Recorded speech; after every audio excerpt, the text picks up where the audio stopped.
কত স্বৈরাচার আমরা দেখলাম, কত অহংকারী দেখলাম, যাদের তর্জনী হেননে লক্ষ কোটি কোটি মানুষ উঠত আর বসত। তাদের জিল্লাতির সঙ্গে আল্লাহ রব্বুল আলামিন কতজনকে বিদায় করে দিলেন। ফুলের মালা নিয়ে কুলাতে পারে নাই, পা থেকে শুরু করে গলা পর্যন্ত ফুলের মালা দিয়া ডুবাই দিল ভক্তরা।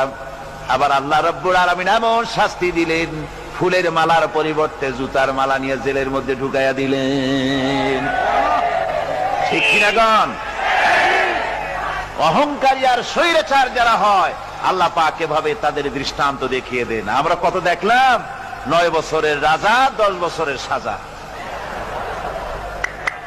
পৃথিবীর বুকে যারা অহংকার করে, যারা স্বৈরাচার হয়, আল্লাহর আইনকে যারা বৃদ্ধঙ্গুষ্টি প্রদর্শন করে, আল্লাহ পাক তাদের জমিনেও দেখান। এখানে চূড়ান্ত ফয়সালা আল্লাহ করেন না, আসল ফয়সালার জায়গা তো আছেই, তবে এখানে নমুনা দেখায় দেন।